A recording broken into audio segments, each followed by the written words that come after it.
Bonjour à tous. Je ne sais pas s'il y a du monde.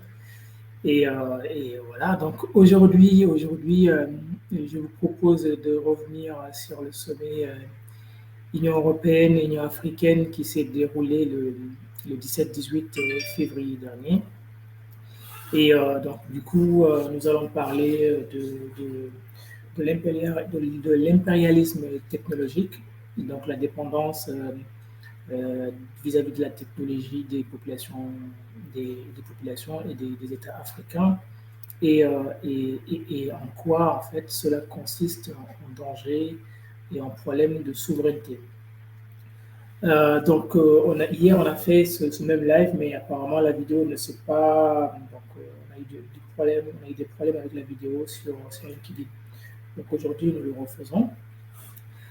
Donc, comme hier, avant de commencer ce panel, donc, je vais vous proposer deux courts extraits donc, pour parler du sujet. Donc, le premier, c'est celui de Macky Sall lors de son discours d'ouverture du sommet.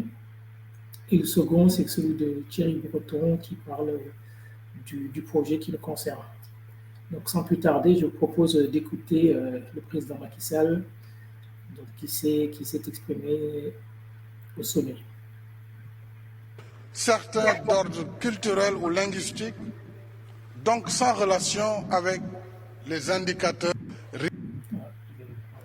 L'Afrique, je le rappelle, c'est 30 millions de kilomètres carrés, 1,3 milliard d'individus et des besoins de financement de l'ordre de 130 à 170 milliards de dollars par an, selon les estimations de la Banque africaine de développement, rien que pour les infrastructures.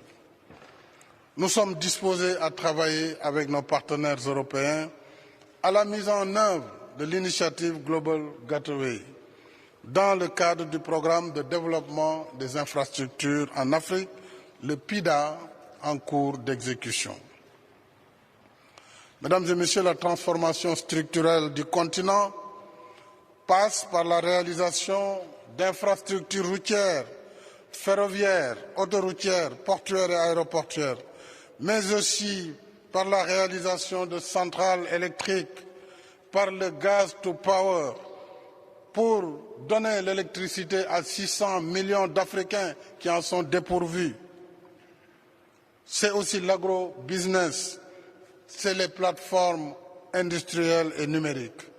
Bref, une Afrique en chantier qui trouve son compte dans le commerce et l'investissement, cette Afrique-là pourra occuper sa jeunesse et offrir à ses partenaires davantage d'opportunités de co-construction, de croissance et de prospérité partagée.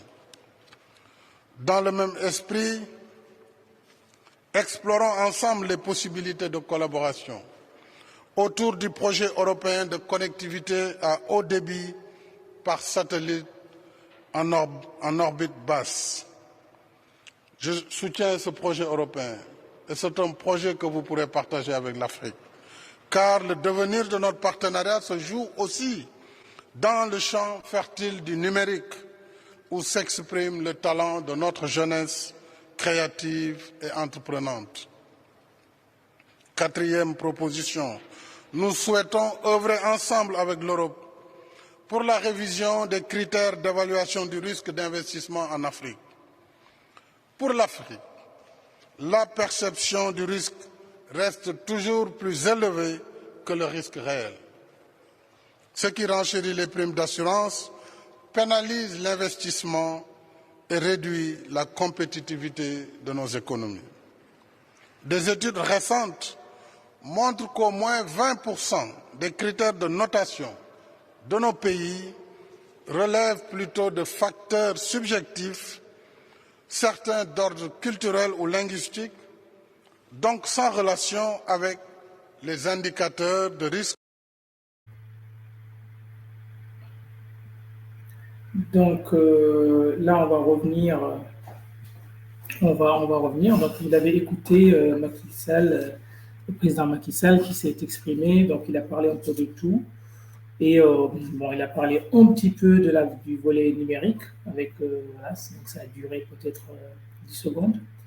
mais nous allons y revenir. Et pour l'instant, donc, je vous propose de suivre en deuxième extrait. Satellite sur orbite basse, notamment portée par l'incroyable. Alors il y a deux domaines où quand même on se demande si l'Europe va être dans la course. C'est celui des constellations de satellites sur orbite basse, notamment portées par l'incroyable Elon Musk, qui est en train de déployer, et puis d'ailleurs aussi Amazon par la même occasion, ces milliers de satellites en orbite basse. Est-ce qu'il faut faire la même chose ou est-ce qu'il faut freiner cette dispersion de satellites tout autour de la Terre? Non, il est absolument indispensable que l'Europe continue, et c'est la volonté du reste d'Emmanuel Macron, président de la République et président de l'Union européenne en exercice, que de doter l'Europe d'infrastructures spatiales souveraines. Et effectivement, en matière de communication cryptée, il est absolument indispensable que l'Europe ait sa propre constellation et ne dépende pas des Américains, des Chinois, que sais-je. Ouais. Donc c'est absolument indispensable. Et cette constellation en orbite basse que nous allons présenter, effectivement, c'est une constellation nord-sud, donc qui permettra, avec un certain nombre de satellites, plusieurs centaines, voire milliers évidemment, de connecter non seulement l'ensemble de l'Europe, c'est-à-dire de sécuriser nos communications. De sécuriser nos communications, de permettre aussi d'avoir une redondance par rapport à nos réseaux terrestres en cas de cyberattaque, et on le voit aujourd'hui. Ça sera aussi une offre grand public ou pas? Bien sûr. Comme celle d'Elon Musk. C'est un projet évidemment qui est nord-sud. Alors les offres d'Elon Musk ou autres ne sont pas du tout configurées pour ce que l'on veut. C'est un projet avec une dimension militaire et souveraine. C'est un projet également, puisque ce sont des satellites en orbite basse nord-sud, qui va nous permettre aussi d'offrir de la connectivité à l'ensemble du continent africain. Je reviens du reste d'Afrique avec la présidente Ursula von der Leyen hier. Et nous en avons longuement parlé avec le président Macky Sall, qui est le président du Sénégal, qui est également le président de l'Union africaine en exercice. Il sera du reste jeudi et vendredi à Bruxelles pour un sommet des chefs d'État, donc Union européenne, Union africaine. Et on va parler évidemment de ce sujet parce que c'est aussi une possibilité de permettre d'avoir l'ensemble du continent africain dans l'espace informationnel européen et de permettre la connectivité pour tous. Donc ces trois niveaux: connectivité sécurisée par technologie quantique, redondance de nos infrastructures sur le continent européen et permettre au continent africain d'avoir accès, c'est vraiment un vrai projet géopolitique. Alors l'autre question. Voilà, donc c'était les deux extraits que je voulais partager déjà avec vous avant de commencer. Donc comme vous l'aurez compris, donc là on parle de technologie de communication. Et donc du coup en ce 21e siècle, aujourd'hui, voilà, il y a aucun doute que celui qui maîtrise la communication a tendance à maîtriser le jeu. Et aujourd'hui, les États africains, les Africains sont très dépendants de la technologie. Et donc l'idée, en fait, c'est de discuter par rapport à ça et de donner, en fait, des axes et des alternatives et surtout de parler de souveraineté. Donc, voilà, donc on peut voir que dans l'extrait, donc dans l'allocution du président Macky Sall, donc, il parle brièvement de ce projet-là, alors que pour nous, donc c'est un projet qui est très important et qui impacte la souveraineté des États africains. Et quand on écoute l'allocution de Thierry Breton, on comprend voilà, clairement qu'il s'agit de souveraineté. C'est-à-dire que le projet européen vise pour les Européens à s'affranchir des États-Unis et à être indépendants afin de pouvoir fournir une technologie et de pouvoir fournir en fait une technologie qui permet de sécuriser l'Internet, les communications des Européens et surtout aussi de pouvoir fournir une redondance des réseaux terrestres, par exemple en cas de cyberattaque. Donc c'est clairement un projet souverain. Donc, par rapport au président Macky Sall, donc, il aborde ce point de manière brève. Et après, voilà, donc là, on va se poser plusieurs questions. Notamment, bon, peut-être que c'est vrai qu'aujourd'hui, l'Afrique a besoin d'aide et a besoin, en fait, de support de la part des pays qui sont plus développés, c'est vrai. Donc, peut-être qu'on va dire que c'est dans ce sens-là que le président donc, veut collaborer avec les Européens. Et donc ça, c'est quelque chose de tout à fait normal et compréhensible. Maintenant, nous, notre rôle à nous, et donc ce dont on voudrait parler, c'est en fait voilà, les problématiques qui vont se poser et, voilà, et regarder les choses et mettre les choses en perspective. Le continent africain est un continent très jeune. Et en moins de 30 ans, en 2050, donc le continent africain va compter environ 2,5 milliards d'individus. Et parmi ces individus, donc il y a plus de la moitié, 50% de la population aura moins de 30 ans, c'est-à-dire que des jeunes. Ce qui veut dire que dans moins de 30 ans, donc 2 jeunes sur 3 vivront en Afrique. Et tous ces jeunes, toute cette population aura forcément accès à Internet.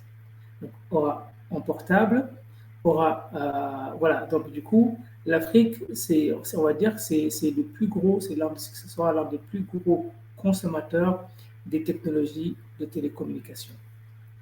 Et donc, ça veut dire qu'on comprend facilement pourquoi est-ce que des pays, les Européens, déjà essayent de s'affranchir de la tutelle des États-Unis et de pouvoir fournir des technologies de rupture dans la communication.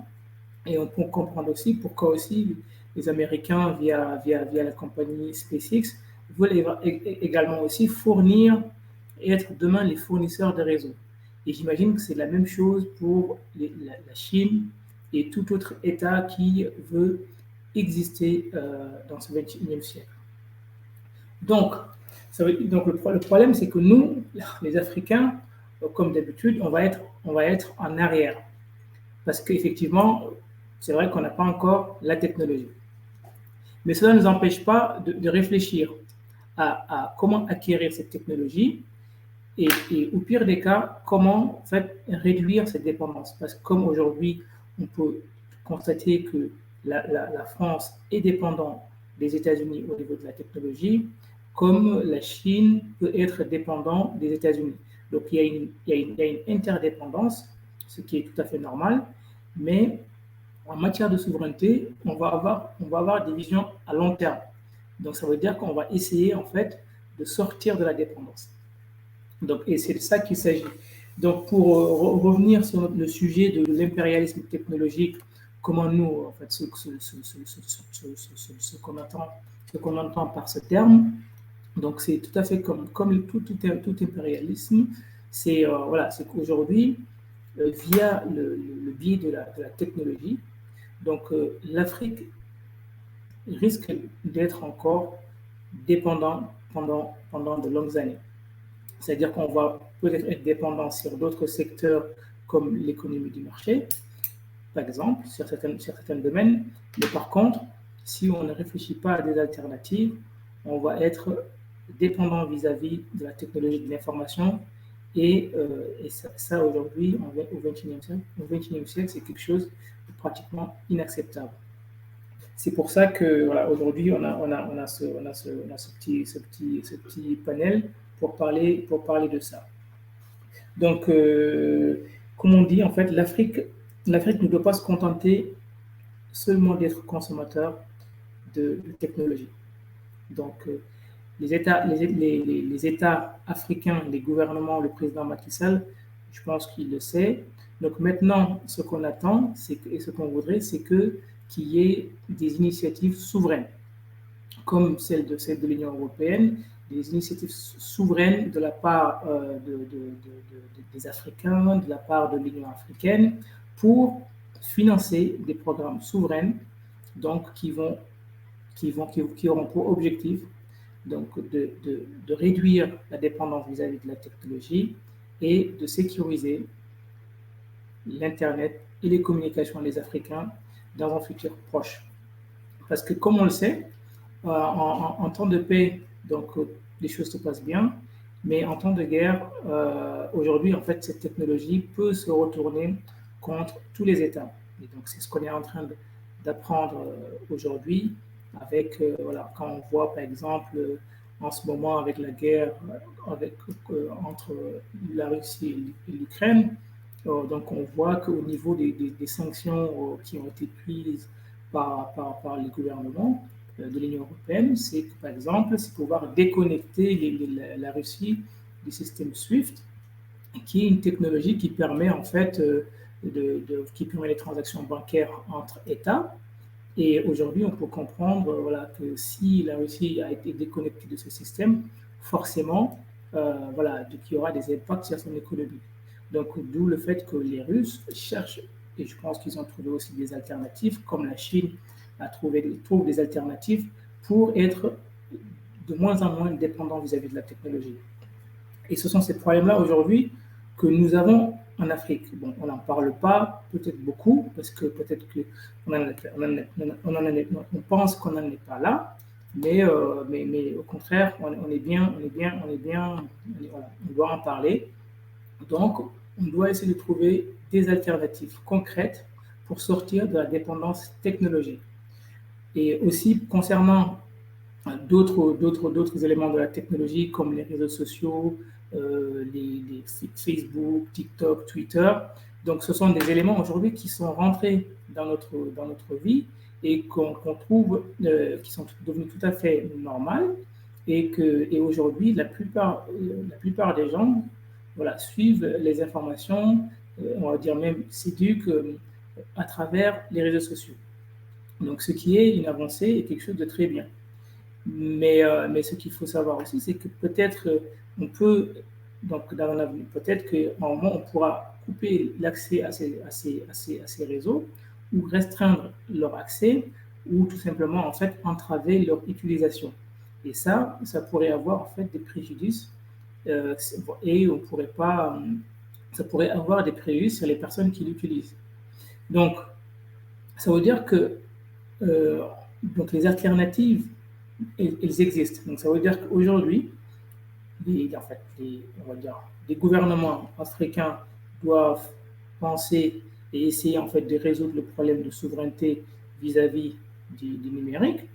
Et aussi, les gouvernements doivent, on va dire, doter et encourager les sociétés privées, notamment, à investir et à développer des technologies qui vont pouvoir réduire la dépendance. Après, effectivement, donc on va toujours se retrouver avec des problèmes d'infrastructure, que c'est vrai qu'aujourd'hui, l'Afrique n'a pas beaucoup d'infrastructures et a besoin d'infrastructures. Mais ce n'est pas un problème parce que les infrastructures, c'est d'abord un projet et ça se finance. Et aujourd'hui, l'idéal, ce serait aussi que ce soit l'Union africaine qui finance ces projets. À mon avis, je pense que ce n'est pas à l'Union européenne, par exemple, ou ce n'est pas aux Européens, en fait, de financer des infrastructures souveraines en Afrique. Parce qu'il y a quelque chose qui ne va pas. Quand on parle de souveraineté, ça veut dire qu'en fait, il ne devrait pas y avoir d'ingérence dans notre État. Après, je pense que c'est vrai que peut-être que les États européens, ce sont des États amis. Effectivement, on peut parler de collaboration, mais les porteurs de projets, donc ce sont les Africains. Les Africains doivent être les porteurs de projets. Et aussi, en termes de technologie, l'idée, c'est que voilà, il y a plein d'innovations qui peuvent aujourd'hui venir et sortir du continent. Donc, ça veut dire que les autorités doivent mettre tout ce qu'il faut, doivent mettre les moyens en place pour permettre l'émergence de nouvelles technologies, des technologies de rupture sur le continent africain. Comme par exemple aujourd'hui, on voit comment ça se passe un petit peu avec la technologie de la blockchain, où il y a plein d'entrepreneurs qui essayent de trouver des innovations afin de trouver une utilité à la blockchain pour résoudre les problèmes d'inclusion financière et des problèmes liés au transfert d'argent et aux coûts, etc. Donc ça, c'est une problématique qui est en train d'être résolue par des entrepreneurs africains. Mais le problème toujours qui se pose, c'est que on voit que les États sont à la ramasse un petit peu et qui ne s'y portent pas, et même des fois, ils mettent des freins à cette technologie. Donc, par contre, on peut prendre sur d'autres technologies, par exemple, on peut imaginer le développement de nouveaux réseaux sociaux sur le continent, ou même, et même je pense que c'est le cas, il y a déjà aujourd'hui des réseaux sociaux qui ont été développés sur le continent, mais le seul problème, c'est qu'aujourd'hui, elles sont soit très peu connues, et soit elles ont une concurrence qui est très féroce et ils n'arrivent pas à exister.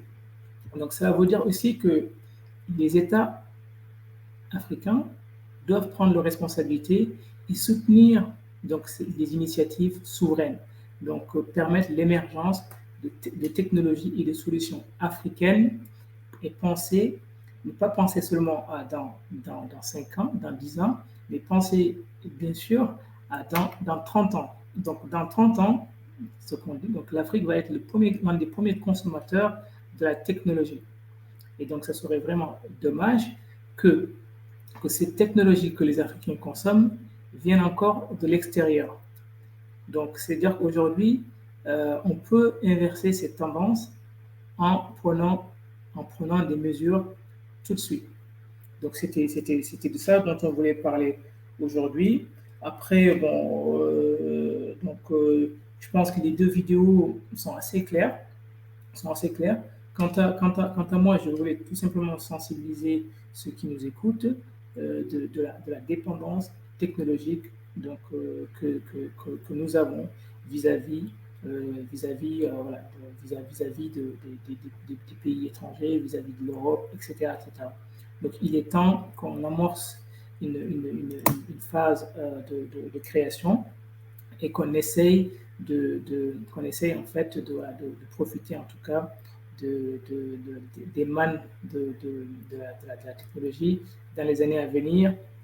Et donc du coup, je pense que je vais finir par parler un petit peu juste de quelques alternatives qui existent. En attendant que l'Afrique dispose des moyens techniques et des infrastructures pour pouvoir avoir ses propres infrastructures. Donc aujourd'hui, il est urgent que les États se dotent de moyens juridiques pour pouvoir contrôler la façon dont les données numériques sont utilisées sur le continent. Donc, ça va pas peut-être servir à grand chose, mais au moins, ça va être une première étape. Ça va être une première étape pour pouvoir réguler voilà, toute cette technologie qui est en train de naître, qui est en pleine construction. Donc, et pour pouvoir avoir des alternatives juridiques qui vont permettre voilà, de savoir comment les données des Africains vont être utilisées et quelles sont la législation qui pourra être appliquée pour à la fois les entreprises sur le continent, mais aussi à la fois les entreprises qui utilisent les données des Africains en dehors des continents. Donc, c'est quelque chose qui pourrait ressembler au RGPD, je pense que dont on a déjà parlé, je pense, dans le panel sur Africa Innovation Center. Mais ça pourrait être quelque chose d'encore beaucoup plus poussé, mais centré sur les besoins des Africains et aussi centré sur un protectionnisme des données. C'est-à-dire qu'aujourd'hui, à défaut d'avoir des moyens techniques, on peut mettre en place des moyens juridiques qui permettent en tout cas de contrebalancer cette faiblesse. Donc voilà, donc aujourd'hui, on a parlé de dépendance technologique, on a parlé de souveraineté et de problèmes de souveraineté des États africains vis-à-vis de la technologie. Donc voilà, donc, le président Macky Sall, j'espère qu'il regardera cette vidéo et que prochainement, lors des prochains sommets, on verra plus des sommets au niveau de l'Afrique qui vont parler de cette problématique-là et d'essayer d'apporter une réponse souveraine, souveraine par rapport à la technologie, parce que l'Afrique a besoin d'une réponse souveraine par rapport à la technologie.